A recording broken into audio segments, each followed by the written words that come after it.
and Twitter. Tonight, we're very happy to have with us back Gene Baur and Living the Farm Sanctuary Life. Gene is the co-founder and president of Farm Sanctuary and named the Conscience of Food movement by Time Magazine. But here to give Gene a more formal intro, we have a special guest.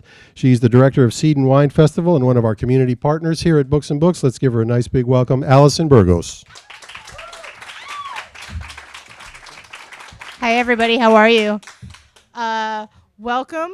Super excited about this evening's conversation. We actually had the opportunity to meet Gene last night, and he gave a beautiful, beautiful, inspiring talk in Boca Raton. For those of you, I see a lot of Seed people actually already here, but for those of you who aren't familiar with Seed Food and Wine, we are the first conscious plant-based food and wine festival here in the United States. We just had our first weekend in October. We'll be back again this year in November. And thank you. And it's really a festival that is a conversation for everyone about elevating your consciousness and how you eat, how it affects your body, how it affects the planet, how it affects the welfare of animals. And we have dinner parties and cocktail parties and a kids' day and a tasting village. This year we're adding a 5K, 10K run. Maybe we can get Gene to come down and run with us. But it's a really, really special weekend, and I think that it shows that our community here in South Florida is really building a really strong foundation, and we're all here interested in leading a healthier, more conscious life.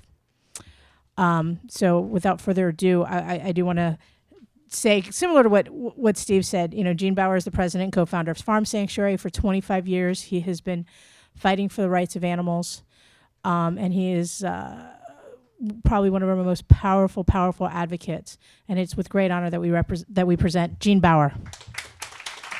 Thank you.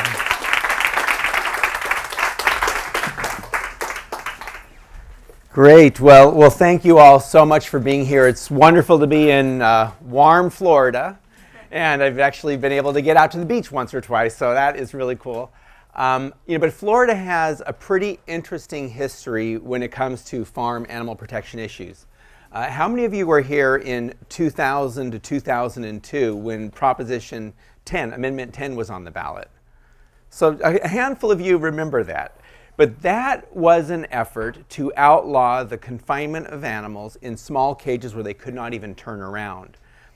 Florida in 2002 was the first state to outlaw one of those practices in the U.S. So that was a significant event. After that initiative passed here in Florida, we did something similar in Arizona and passed an initiative to ban gestation crates for pigs, which is what happened here in Florida. Again, these are 2-foot wide metal enclosures where breeding pigs are kept for their whole lives, unable to turn around, unable to move. So Florida started the process of banning these things. Arizona followed by banning gestation crates and also veal crates, where calves are chained by the neck in these small crates, unable to turn around. And then finally in 2008, California was the third state to enact an initiative to outlaw some of these factory farming practices. And California added one other of these cruel systems, which are battery cages. And that's how egg-laying hens are kept, in these small wire enclosures where they're packed so tightly that each bird is given about a half a square foot of space. They can't even stretch their wings. They're constantly scraping against the bars. Their feathers wear off. And they'll live that way for a year or longer in some cases. And so these systems now are starting to be addressed legally, and they're starting to be outlawed legally. Every time citizens have had a chance to vote on these things, they have voted to outlaw them. And that started here in Florida. So yay, Florida. Thank you guys for those of you who are involved with it. And those of you who are here and have not been involved in the movement, thank you for being here too. I have been a vegan for a long time. I've been a vegan since 1985, which means I eat no meat, no dairy, no eggs. But to me, being vegan is not so much about an ingredient list. It's really about an aspiration to live as kindly as possible and to cause as little harm on the planet as possible, and to live well, to eat food that nourishes us. And we grow up in this country eating food that really isn't so good for us in many cases. We eat way too much processed food, we eat too much animal food, and we are suffering as a result of it. If you look at our healthcare costs, they have skyrocketed. And it's been estimated we could save 70% on healthcare costs by shifting to a whole foods plant-based diet. That's massive, 70%. And not only are we talking about dollars, we're talking about human suffering and people who in some cases lose their house or go bankrupt because they can't pay their medical bills. So a lot of these problems could be prevented by shifting to a whole foods plant-based diet. And as I said, I've been a vegan since 1985. Early on, I was a vegan for ethical reasons. I didn't want to cause animals to suffer. But in recent years, and especially as you get older, I've started focusing more on the health benefits of plant foods, and I'm making more of an effort to eat greens and whole foods and whole grains, and beans are amazing. And early on, Farm Sanctuary started by selling veggie hot dogs at Grateful Dead concerts. So I ate a lot of veggie dogs back then. And historically, I've eaten, a lot of pasta and a lot of, fairly processed foods. And I never had any huge health problems. But in the last few years, I've also started running marathons and doing triathlons. I did an Ironman. And as part of that process, I've really tried to pay more attention to my own body and to the food I'm eating. And many of you probably have experienced when you eat a lot of sugar, and I've seen this certainly with children, they eat a lot of sugar, they're bouncing off the walls. So paying attention to what we eat and eating in a way that nourishes us is very important, and it has profound impacts on our own bodies immediately and over time. Heart disease and cancer are the top 2 killers in the US, and the risks of both can be seriously lessened by shifting to a plant-based diet and away from animal foods. But again, we need to look at whole foods, not necessarily processed vegan foods, because Oreos are vegan, for instance. So just Oreos and just vegan, just plant-based and processed isn't necessarily great for our bodies. It's better for the animals, but ideally, we can start shifting to a whole foods, plant-based diet, which serves our bodies well, serves the animals well, serves the planet well. So the new book, Living the Farm Sanctuary Life, talks about 5 tenets for living the farm sanctuary life. And the first one is to live and eat in alignment with our values. Most people are humane. Most people don't like to see factory farming cruelty. Most people oppose factory farming. But most people are also unwittingly supporting it by eating meat, milk, and eggs without thinking about it. And I grew up eating meat, milk, and eggs. My parents ate that way, my brothers and sisters, everybody around me. And so I just sort of adopted the habit. It wasn't really a conscious choice, though. It was just something that I did because everybody around me was doing it. And we are very much social animals. We tend to do what those around us do. And when everybody's doing something, we just assume that it's what we're supposed to do, that it's healthy and natural and normal. And when I went vegan back in 1985, that was considered to be pretty extreme and pretty crazy, because it was different from what most other people were doing. Today, there is so much more awareness about plant-based eating. People like Ellen DeGeneres are proponents of vegan living, and she's been a vegan for a number of years now. After seeing a movie called Earthlings, which talks about the horrors that humans inflict on other animals, Ellen said she did not want to be a part of that. But there are other people that have been vegan historically that we really haven't thought that much about. And people like Carl Lewis, for example, the Olympic gold medalist, did his best times on a vegan diet. And today we have vegan athletes, people like Scott Jurek, who's an ultramarathoner, and he's won some incredible races like the Western States 100-mile race. He's won that 7 times in a row as a vegan. He's also won the Spartathlon, which is like a 153-mile race. So, obviously plant foods can provide us the endurance we need. They can also provide us the strength we need. I was in Toronto a couple years ago, and I saw Patrick Baboulian, who is one of these strongmen competitors, who's a vegan, and he broke a world record carrying more weight than any human had ever carried. And he did this all on plant protein.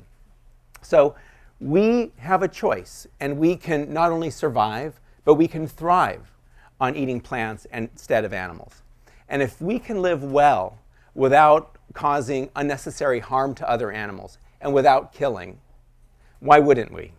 That is sort of the key question here. If we can live well without causing unnecessary harm, why wouldn't we make those choices?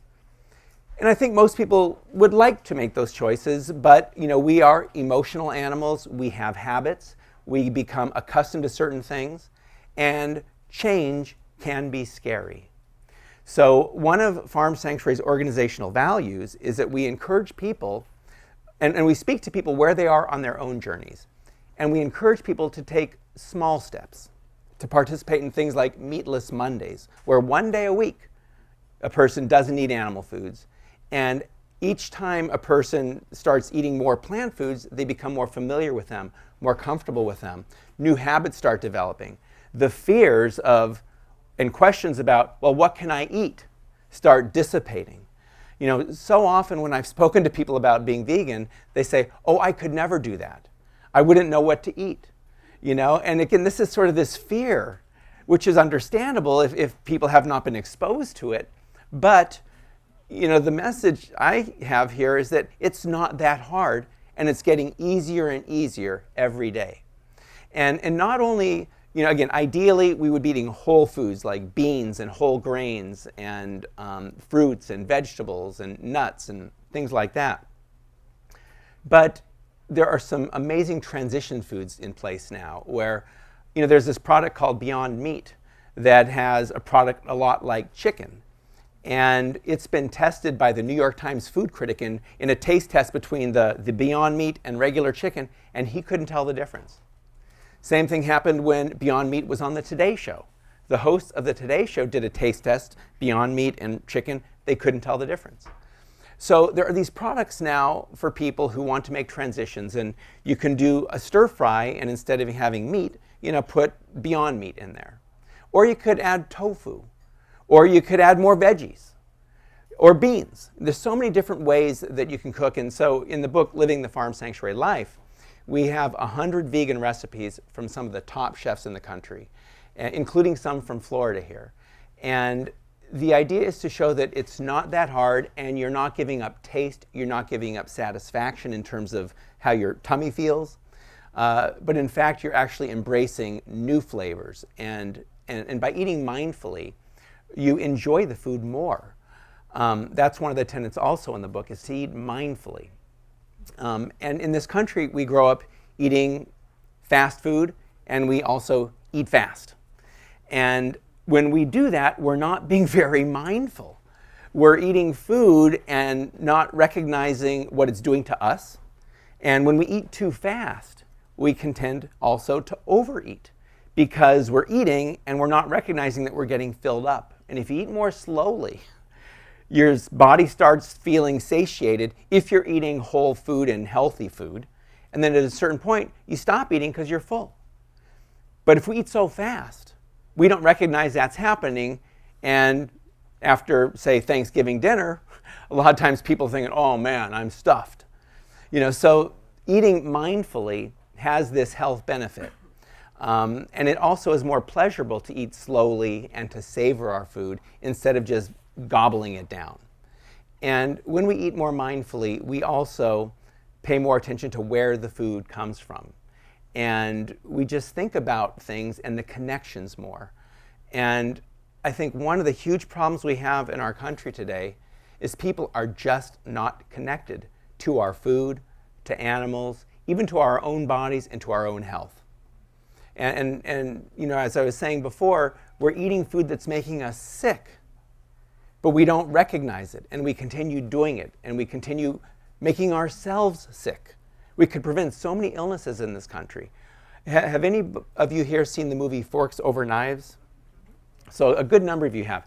It's an excellent film, and a number of the people in it who had had diabetes and other health problems were able to get off their medication by shifting to eating plant foods instead of animal foods. So again, this is something that we have control over. There's many things in this world that are outside of our control, and we wonder, what can I do about what's happening in some part of the world, or about some war or some horrible thing happening? Oftentimes it's kind of tough, if some place is remote especially. But when it comes to what we're eating every day, each of us can make choices about what we eat. And those choices have profound impacts. And if we're mindful about those choices, we can have a healthy impact instead of one that harms ourselves and one that harms the animals and one that harms the environment, which is a whole nother aspect of our food system. Animal agriculture is one of the top contributors to the most serious environmental problems we're facing in this country, according to the United Nations. And we're talking about things like the loss of biodiversity, as we have rainforests cut down so that soybeans can be grown for animal feed.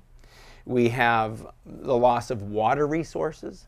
Half of the water used in the US is used specifically for animal agriculture, and that includes in California as well. You know, almonds are getting a bad rap for using a lot of water in California right now. They use maybe 4% of the water. Animal agriculture uses nearly 50% of the water in California. But we're not hearing so much about that. And one of the reasons is that this has been the status quo. Animal agriculture has had access to this water for a long time, and it wants to maintain its water allotment.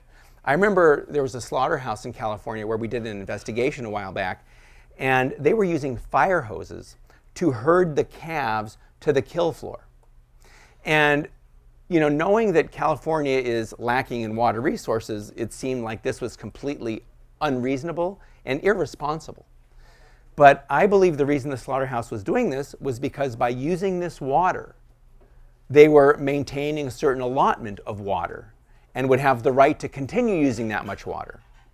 And these farmers pay way less than market value for this water.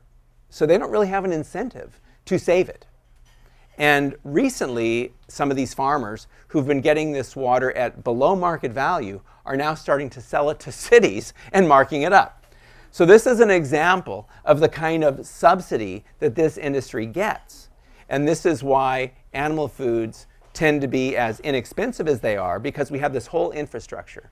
And then we also have tax money that supports the growing of cheap corn and soybeans. 70% of the corn and 90% of the soybeans produced in the US is used for animal feed. So that's a whole nother very wasteful activity. And most of it is fertilized with petrochemical fertilizers. There was an article in the New York Times a few years ago called Rethinking the Meat Guzzler.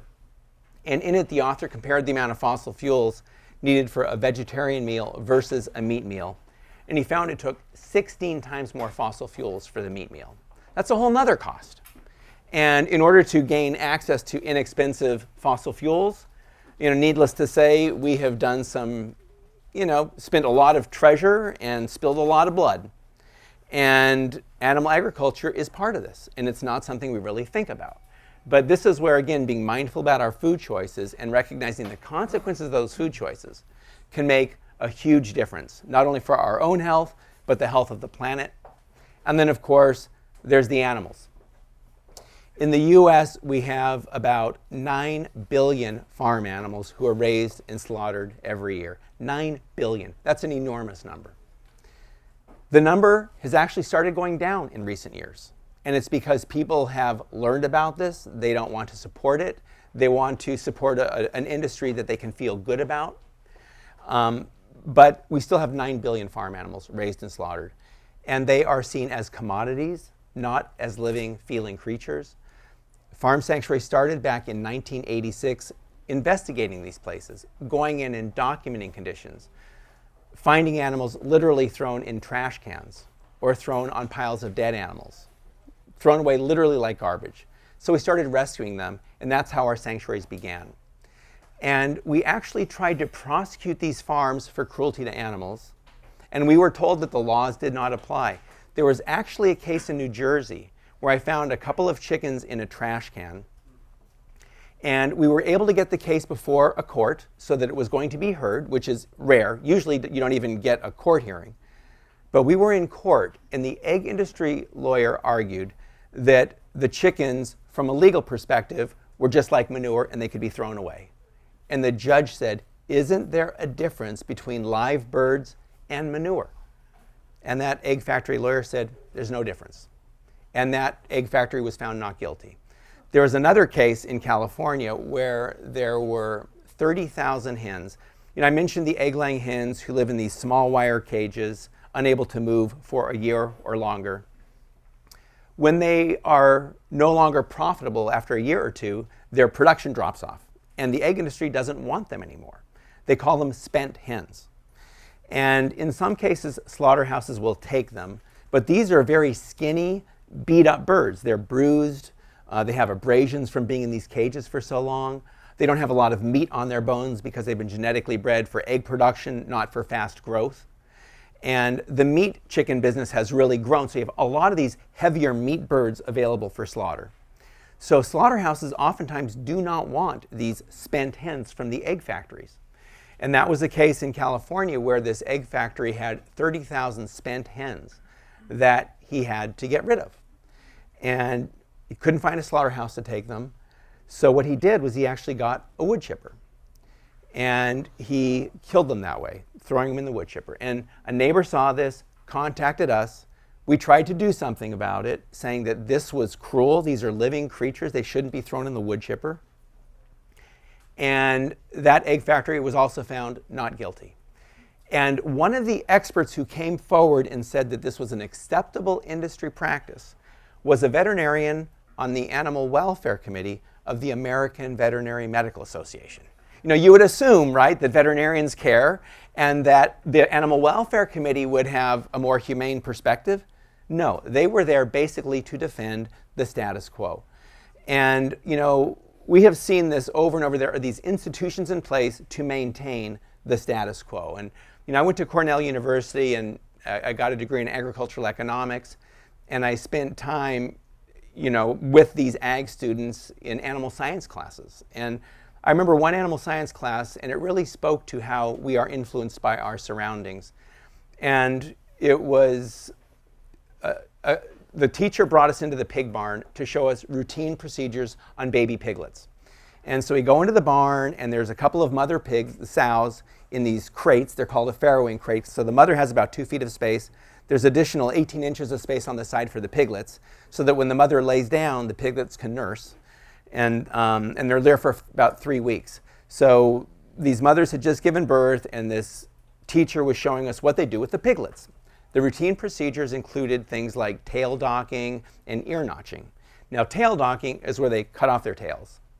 And they do this with a tool that looks like a pliers, and they do it without any painkillers. So these piglets are screaming and bleeding as this teacher is doing this and showing the students. And the students were aghast. It was ugly, it was not fun to watch, and none of the students felt good about it. And then the teacher said, now who wants to try this?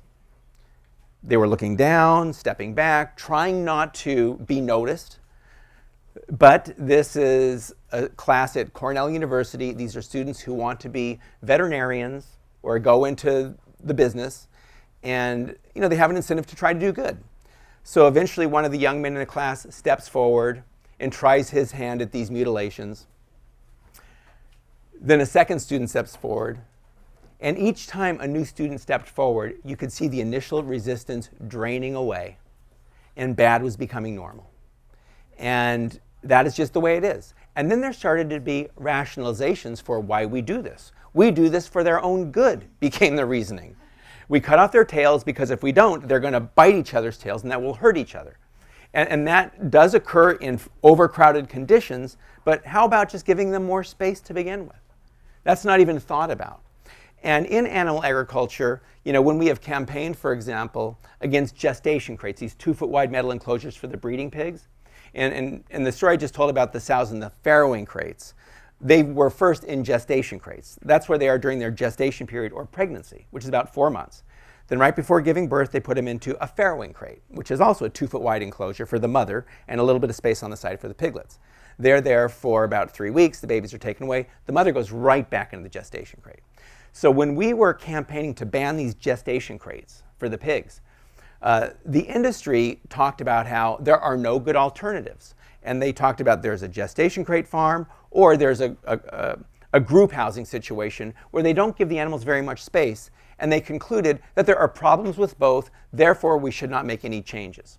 And one of the groups that came forward and said that gestation crates are just as good as any other system, was the American Veterinary Medical Association, who I mentioned earlier. So they didn't even consider a whole different approach, like let the pigs live outdoors in an open space. And I've actually been to farms where pigs are able to go outdoors. So that certainly is an option, but it's not something that is even considered. So our thinking becomes very myopic, very narrow. And that has often been the case when people have thought about a vegan lifestyle. It's just not possible. But the fact is, it is an option. It is a choice each person can make. It may seem daunting to go from a standard American diet to going vegan overnight. And that's why we encourage people just to think about it and to start making more conscious choices. Even having smaller portions of meat is a step. The Meatless Mondays that I mentioned before, substituting meatless meats. In terms of dairy, there's so many options now. Instead of cow's milk, you can try soy milk or almond milk or coconut milk. And mainstream grocery stores now have this stuff. They also have non-dairy creamers, soy milk, coconut milk for coffee. So there's so many different options. It's easier than ever. And our food choices matter. Our food choices matter. So I'll quickly run through the 5 tenets of living the farm sanctuary life here and then open it up for questions, comments. I'd love to hear what people think. But the 5 tenets, as I mentioned, the first one is living in alignment with our values so we can feel good about the food we're eating instead of saying, don't tell me, I don't want to know, when the factory farming topic comes up, which often is the case. It's good to know where our food comes from, feel good about it. The second tenet is to have a mindful relationship with other animals. Many people live with cats and dogs in our country, and our lives are enriched by this. Studies have shown that it reduces stress, it increases our longevity, increases the quality of our life. So a mindful relationship with animals is good for the animals, and it's good for us. And you contrast that with what you see in factory farms, where you have animals in these small crates clanking against the bars to get out, screaming in misery, and people that work in those places absorb some of that tension. And can you imagine what it would be like to work in a slaughterhouse? This is just a bloody, violent situation that really is better if we don't have to do it. So second tenet is to have a mindful relationship with other animals. Third tenet is to have a mindful relationship with our food. And I spoke a fair bit about this already, just knowing where our food comes from, being aware of it, and making choices, again, that we feel good about, ideally. The fourth tenet, and the fourth and fifth are very much about living in alignment with our interests. And the fourth is to eat plants for our own health. Again, we grow up in this country eating animal foods, and at a certain age, it's just sort of expected we're going to have certain health problems, like heart disease. I'm in my 50s now, and I hadn't been to a doctor in probably about 20 years.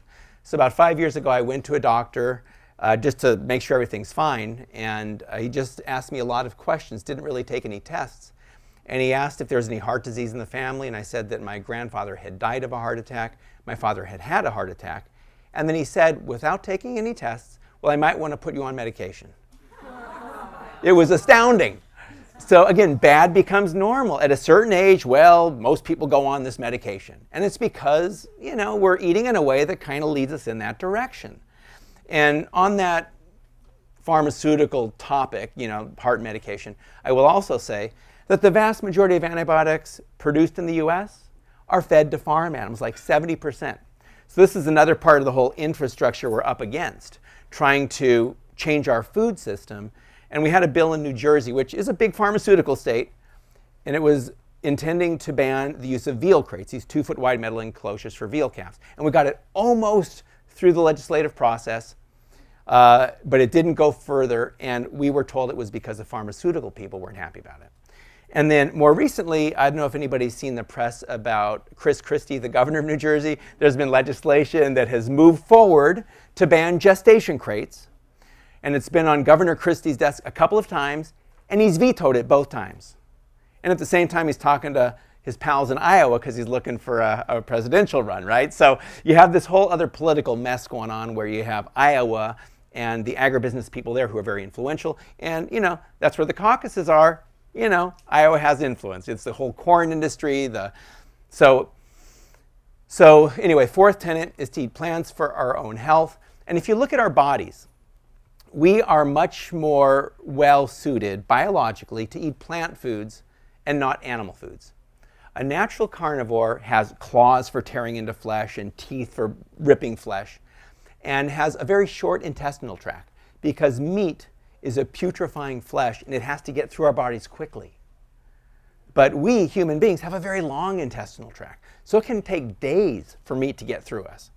And can you imagine what a piece of putrefying meat looks like after a couple days at a 98.6 degree moist climate? It's not really pretty. And colon cancer is one of the consequences of this. And also, if we were natural meat eaters, and if we saw an animal who was bleeding or dying or injured or even dead, we would start salivating. But we don't tend to do that. So, one of the quotes in the book I really like is, if you take a child and put him in a room with an apple and a rabbit, and if he eats the rabbit and plays with the apple, I'll buy you a new car. Not going to happen. And then, so eating plants is really in our own interest. Eating food that nourishes us and helps us live well is in our own interest. So, and then tenet 5 is to eat plants for the well-being of the planet. And as I mentioned before, the United Nations has put out reports on this, talking about the consequences of animal agriculture. And one of those is climate change. Animal agriculture contributes more to climate change than the entire transportation industry. So this is an industry that causes so much harm, uses so many resources, creates enormous amounts of pollution, causes animals to suffer terribly, causes humans to suffer. And it doesn't have to be that way. So living the farm sanctuary life really is about trying to live in a way that is aligned with our values, aligned with our interests. It's not about giving things up. And vegan food is getting more and more tasty than it's ever been before. It's embracing sort of the best of our humanity and trying constantly to do better. And I'll also say that, I've been a vegan a long time, and, sometimes vegans can be a little extra passionate about our movement and maybe not as patient or kind as perhaps would be good. And it's important to recognize that everybody is on their own path. So for those of you who are vegan in here, thank you. For those of you who are not vegan and you're here, thank you very much for being here and for exploring these concepts and thinking about these issues. And I'll also say, again, as a longtime vegan, that the most vegan is not perfect. Nobody is perfect. We're all works in progress.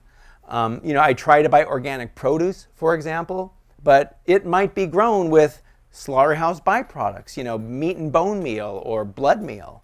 Now, is that vegan? So again, it's not an ingredient list. It's an aspiration to live, to learn, and we learn from each other. And as time goes, we can continue, each of us, improving. But each of us has to make our own choices. And that's really the bottom line. And it's important to be thoughtful and to make choices that ultimately, hopefully, we feel good about and that are good for us. And I'll just close on a story about, because I've mentioned veterinarians a couple of times here, and how we have tried to shift the mindset. And at Farm Sanctuary, the animals are our friends, not our food. They are not commodities. They are individuals. We want to take care of them like most people would take care of their cats and dogs. They're part of the family. And so we first started, and we would find animals left for dead that were worth zero in the mind of agribusiness. And we would care for them. And we would spend hundreds of dollars on little goats or chickens or animals that the industry thought were worth nothing. And the veterinarians were a little bit baffled by it, thinking, why are you guys wasting so much money? And to us, we had to make the case that these were living creatures. They mattered as individuals. It wasn't about us getting them at cheap and selling them at a profit. They were not commodities to us. They were not economic units. And these veterinarians, working in the industry, would tend to see them as economic units. So there was a lot of push and pull for a while. But over time, they came to accept that, okay, these folks see these animals as part of their community, and we will now start responding. And some veterinarians now are really coming along. But it was tough early on. And also, all animals, we feel, should be treated with respect. And there were some rats on the farm. And one of these rats one day didn't look very good, so called the vet. So we have this rat here that looks pretty sick. And they really were reluctant to look at the rat, but they finally agreed to. And he was in bad shape, and he was euthanized. So then, a couple of weeks later, our sheep had parasites. They had worms. So I got one of the worms, and I called the vet, and I said, I have this worm here. And there was a very long silence on the other end of the phone. And in sort of halting language, he says, what do you want us to do for that worm? And had to explain that the worm was a parasite and we needed medicine for the sheep. So, you got to draw the line somewhere, right? And just living on this planet, we're going to cause harm. It's just part of life. But that doesn't mean we can't try to do better. And again, that's where I keep coming back to the point that for me, being vegan in this lifestyle is an aspiration to live as kindly as possible, and it's an ongoing process, and all of us are part of it. So I'll close it with that and open it up to questions. So thank you all very much for being here.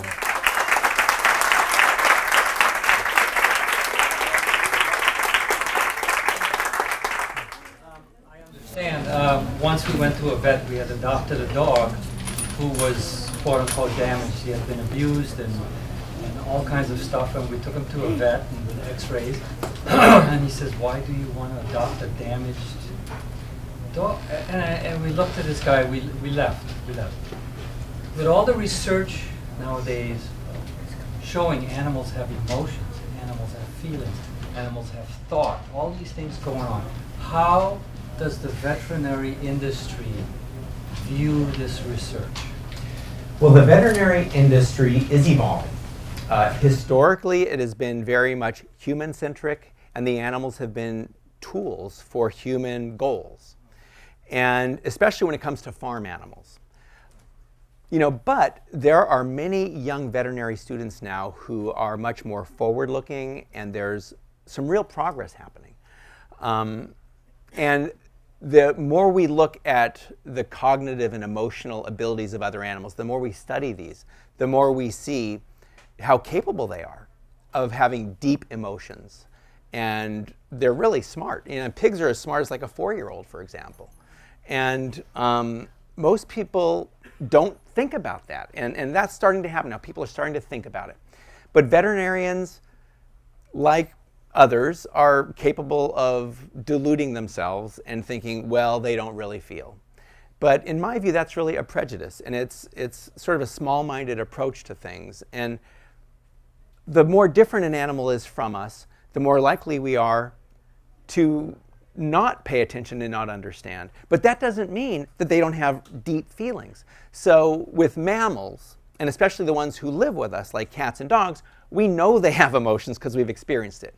With pigs and calves and goats and sheep, they're a little more distant, but they're still mammals, so I think people kind of get to understand them a little bit.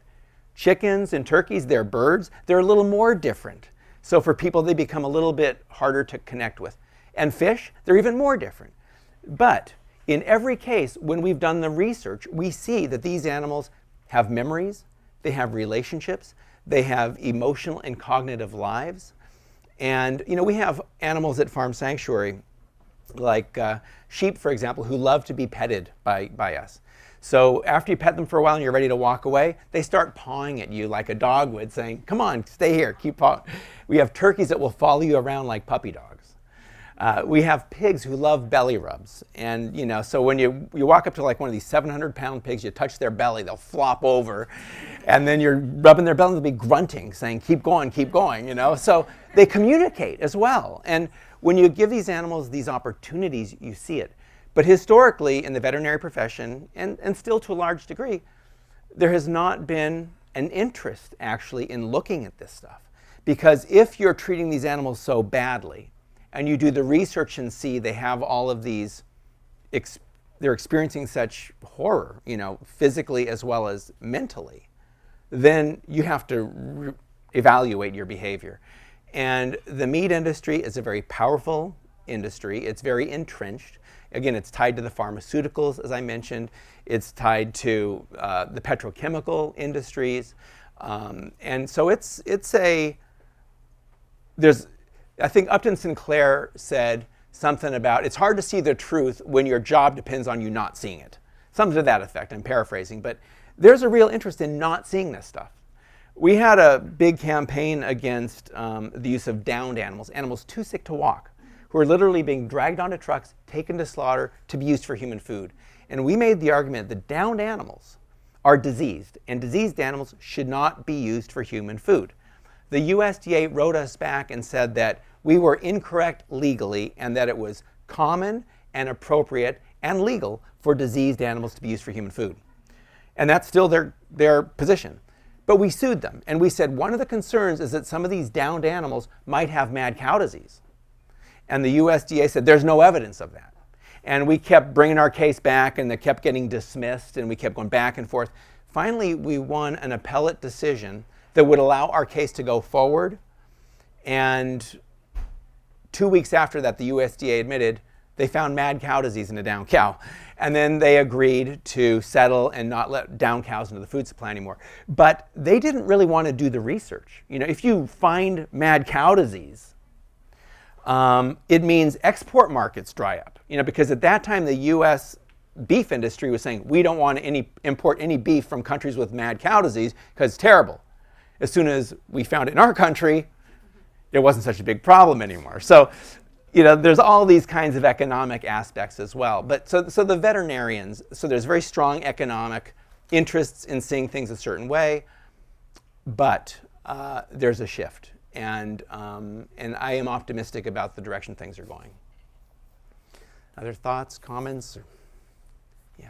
I came in just a little bit late, but you were talking about the egg industry, and for a couple of years now, I don't call myself a vegetarian, even though I don't drink cow's milk or anything like that. And one of my struggles is I'll eat meat very much once in a while, but I don't eat it on a weekly basis or even a monthly basis. But my whole thing is the protein aspect of it. And so when I go to the supermarket, I look for eggs that say vegetarian fed hens, because there is, or it's also organic. But since there is such a sort of a dichotomy in what the label says and what it actually is, I sometimes kind of go, and my whole thing is that were they humanely treated? And is there any sort of way or place to go online to figure out what companies or whatever? And my second part of my question is, one of the things that I can do is just stop eating meat, which I think is a really good idea. Is there anything else as a member of society that I can do to kind of get other people to be aware? Because it's hard sometimes to talk to, you know, meat and potatoes kind of people. Right. A certain political party kind of a thing. Not that I have anything against it, but you know, they just kind of one goes with the with the territory, and unfortunately most of my family's like that. So how can I kind of bridge that as a? Yeah, well, you know, talking to people about these issues can be challenging, can be very emotional. There's a lot of attachments. Food is a very emotional thing. I think the main thing is to start from common ground. And most people would agree that factory farming is not okay. And so you start there saying, you know, have you heard about factory farming? Or, you know, you got to be delicate about how you bring it up. But if the factory farming topic comes up, generally people are going to agree that it's not okay. Even people like Anthony Bourdain, who's certainly not an animal rights advocate, says what happens on factory farms borders on the criminal. So you start with that and you build from there, and connecting with people and sharing information with people. Social media is huge. You know, share stuff on Facebook and Instagram and not only bad stuff. In fact, you want to be kind of careful about showing too much bad stuff. Show positive stuff. Show great vegan food. Tweet what you eat, you know. That's another really good way to show people this isn't that hard. But to your, and this sort of actually leads a little bit into the first question about like eggs labeled as free range and so on. And as you alluded to, those labels tend to sound a lot better than they are. And they are flourishing now because there is a widespread opposition to factory farming. And so you now have all these products that are basically factory farmed being sold as free range. And in the case of free range eggs, what it can mean is you have animals raised by the thousands in a warehouse. And free range only requires that animals have access to the outdoors. But access is not defined. So you have, oftentimes animals by the thousands in a warehouse with a small door that goes to a crummy little paddock or a porch.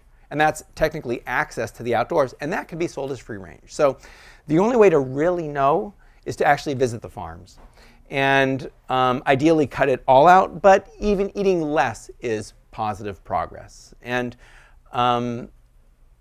just recognizing that not eating animals is a real option, which is something that we don't even sometimes think about. And eating less is better than eating more. Eating products from animals that are treated less badly is better than eating products from animals treated more badly. But, and each step is a positive step, but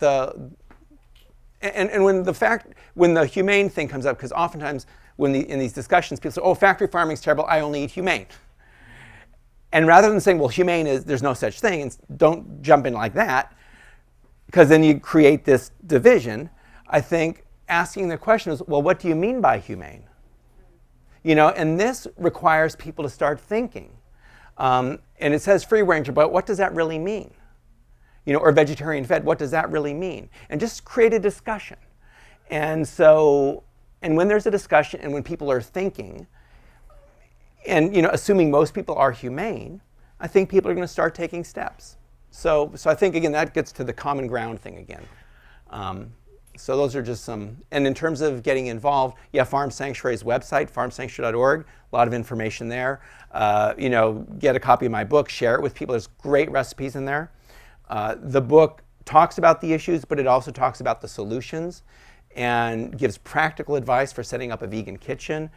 Great recipes. So, again, it's how-to.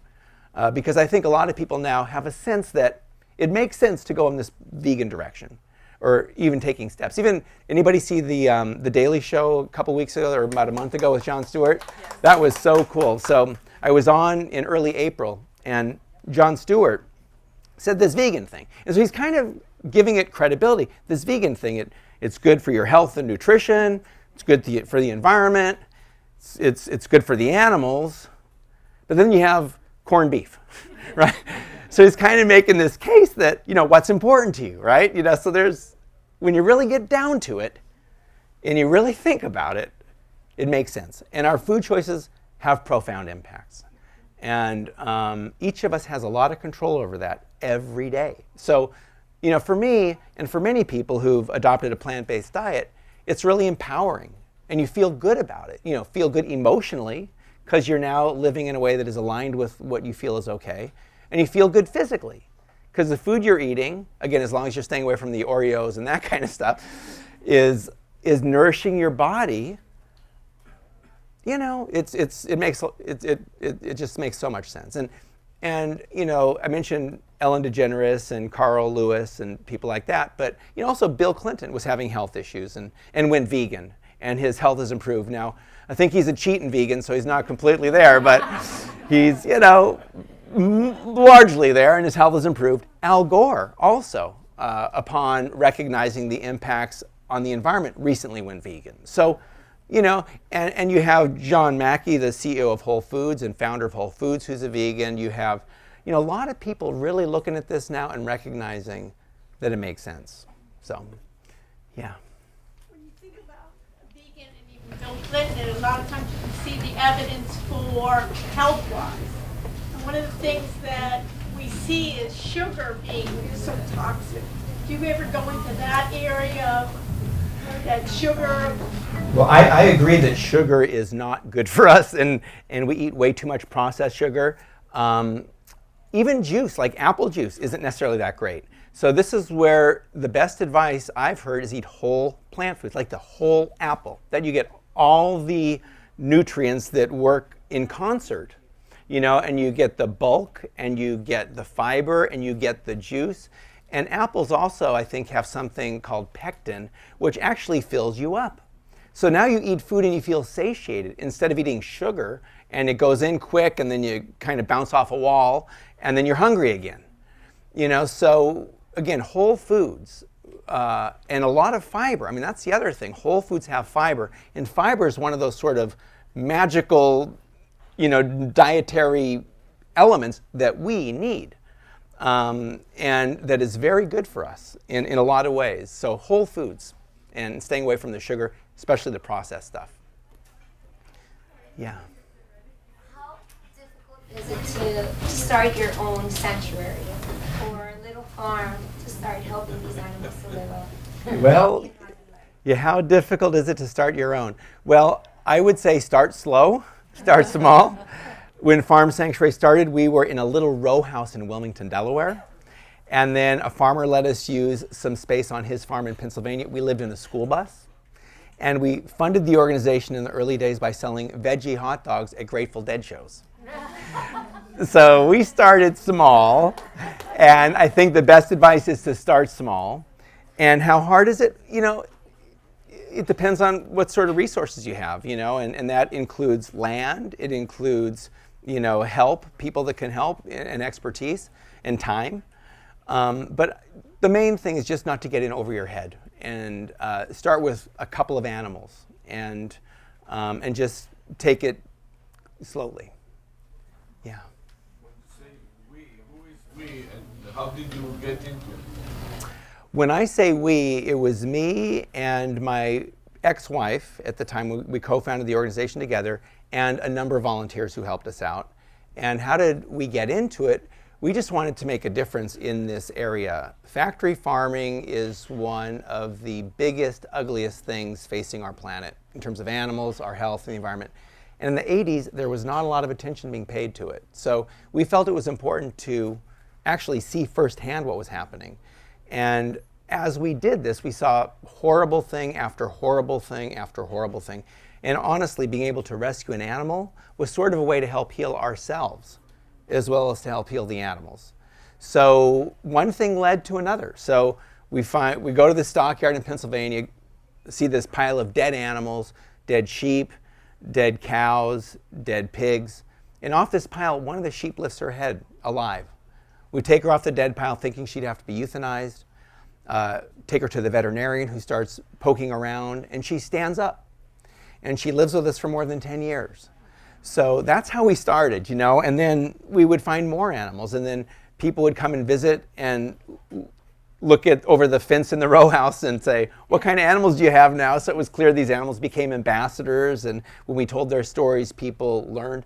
So it started with just this desire to make a positive difference, and it has led to the organization we have today. And we have one sanctuary in New York State, we have 2 sanctuaries in California, we have supporters around the country and around the world, and people that are now looking at these issues. And it's something that just has grown organically, and it's still growing. And each person here, is part of the issue, thinking about it, so the process continues. Yeah. You mentioned that you studied Agricultural economics. Yeah. Can you tell us a little bit about that? And Yeah. No, she asked about when I was at Cornell, and I got a master's there in agricultural economics. And I remember, and I went there in the early 90s, so I was already vegan, and I wanted to kind of understand the agribusiness mentality. And I remember there was this one class, it was an animal science class, and for the first hour or so of the first class, they were warning us about these animal rights activists. And how if they saw somebody hanging around the barn to call the teacher, and I'm there being warned about myself for a while. So that was a pretty interesting experience.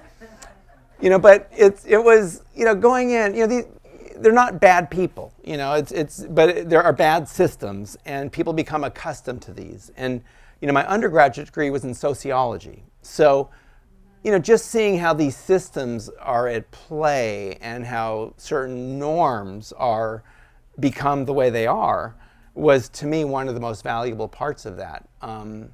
And people need to have examples of growing food and living in a way that is different than the status quo. And we're at a time now where we have more farmers markets cropping up. We have community-supported agriculture programs. We have a Food Not Lawns movement. We have all sorts of amazing things. In the book, I have a website that talks about where there are fruit trees in urban areas around the world where people can go get fallen fruit. And in Seattle, where I was not long ago, they have a food forest now that they've established to create free food that people can go pick. I saw something recently. It was a USDA email to the USDA staff. Talks about how 1/5 of the food in the world is grown in urban settings. So there's this real interesting thing happening now where people are getting more in touch with their food and have recognized that the current system has got lots of problems. And people don't want to be part of it. And it's also very expensive. You know, the healthcare costs I alluded to, but the pollution and just the suffering and the turmoil that rural communities face when they have these factory farms and slaughterhouses. But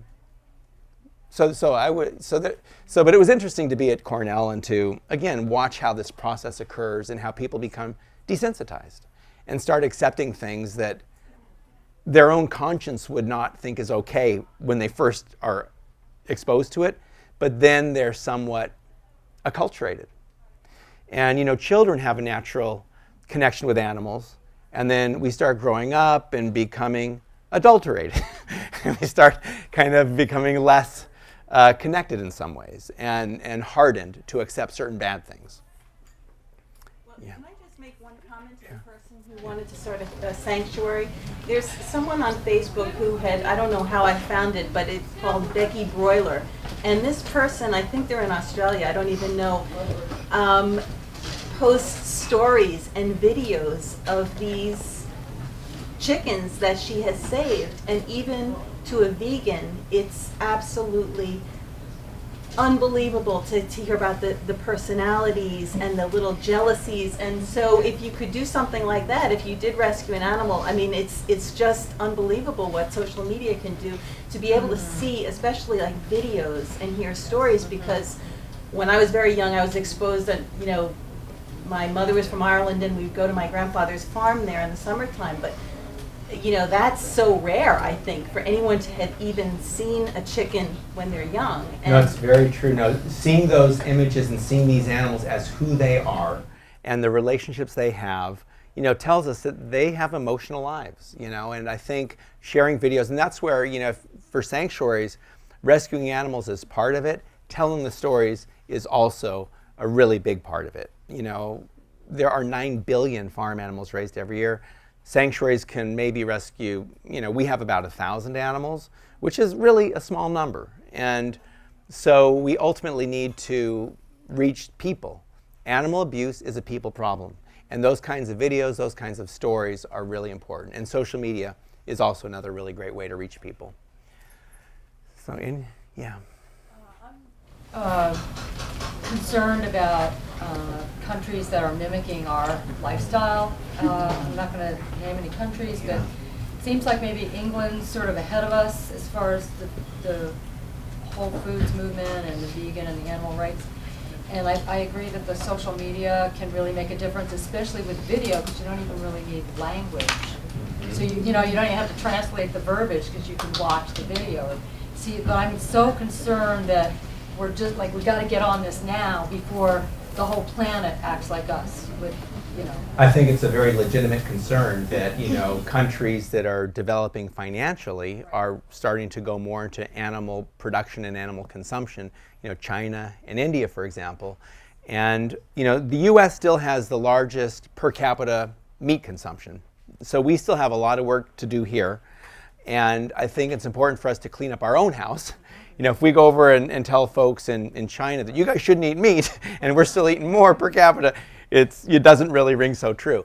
So I think we need to deal with our own issues as much as possible, while at the same time being mindful of what's happening around the world, connecting with colleagues around the world. And I've done a little bit of this and encourage them to address and these issues and try to prevent them from building the kind of infrastructure that we have in this country. Because once you have that, then you have a lot of bureaucracy around it and a lot of, you know, systems in place to support it. And it is a concern, though, for sure.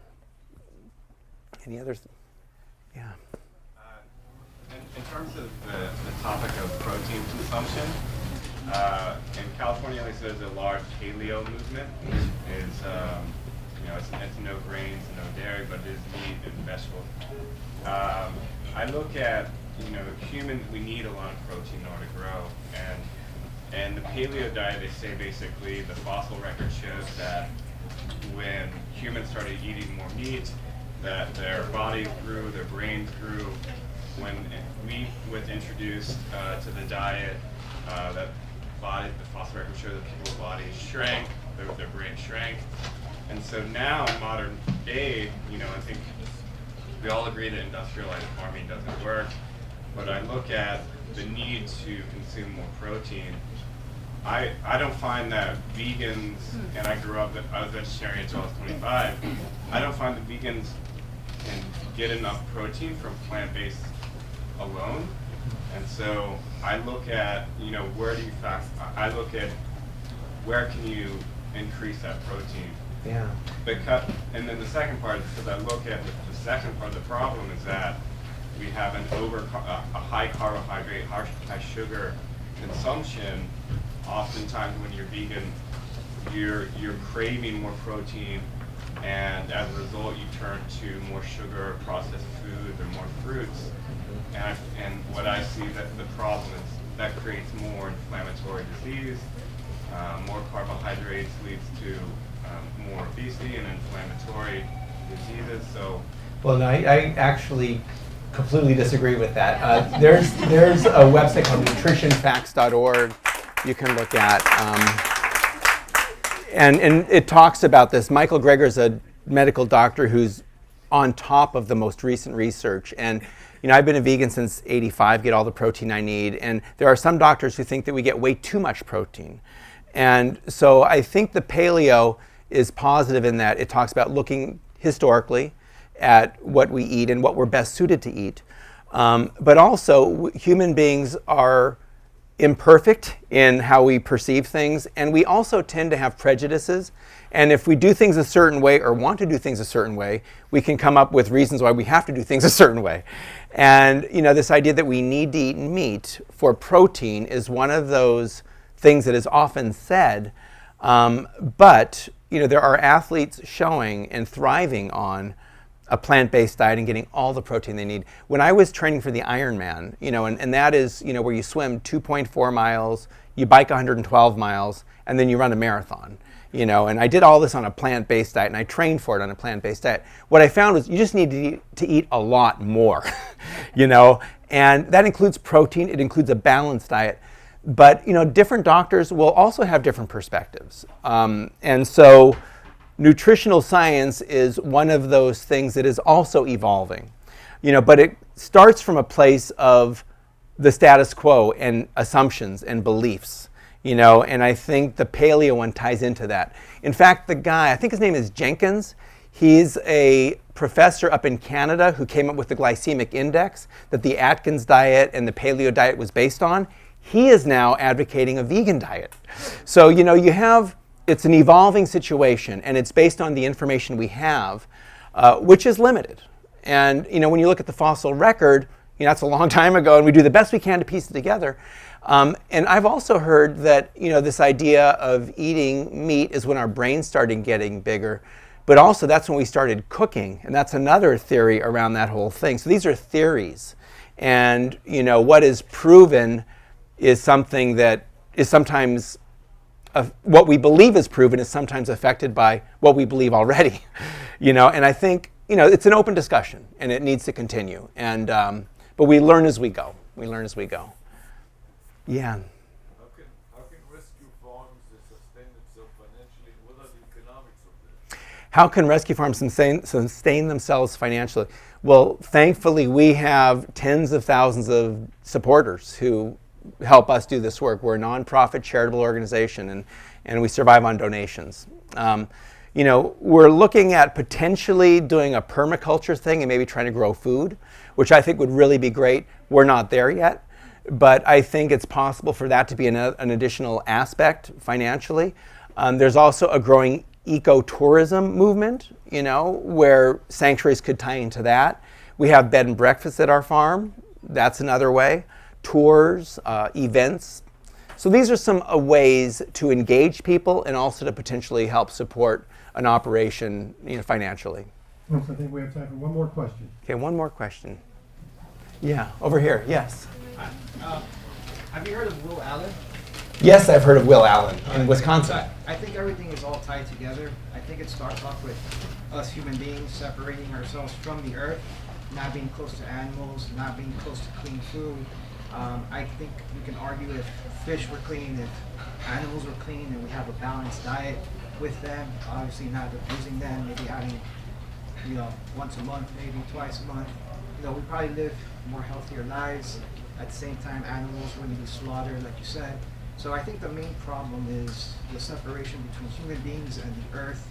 And Will Allen does a great job in creating mulch. You can create your own mulch wherever you are. And from there, you can start your plant-based diet.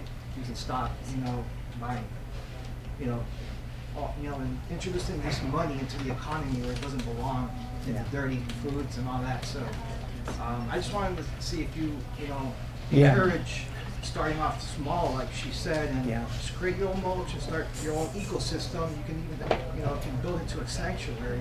Yeah. In less than a month if you have the funds, but you have to start off small. Yeah, starting off small, and I think the soil is very important, and recognizing we are connected. Being connected is so important, and recognizing that we are of the earth. The way we eat, it is literally incorporated into our body. So if we're eating horrible things, that has an effect on us. And I greatly appreciate what Will Allen is doing and what others are doing to increase consumers' connection to the food. The one area where I wouldn't completely agree is, just killing and eating animals, which we don't need to do. So, but doing it once a month is better than doing it every day. So that is certainly progress. But when you think about it, the word humane and the word slaughter aren't really don't go very well together, you know what I mean? So there's a violence there. And one of the people that's in the book, his name's actually Bob Comus, he's a pig farmer, and he raised pigs outdoors. He gave them as good a life as you could give them. But he was still conflicted about the fact that they were being killed. And he said that I can't do this anymore. He's now a vegan. He's turning his farm into a veganic farm. And he's calling it inline farms because it's in line with his values. So again, it's all a process, it's steps, and if somebody is doing something better than the status quo, it's moving things in a positive direction. But I also think it's important just to recognize that this idea of just eating plants and not animals is actually an option, and it's something that to be considered. But everybody, again, each taking small steps leads to more steps, which all builds a positive movement. So thank you all so much, and I'll be happy to sign books as well. Sure. Folks, we have the books for sale behind the counter in the front of the store. If you're watching online, give us a call. We'll get a book signed for you. Jean is going to sit right here and sign for you. Thank you all so much for coming.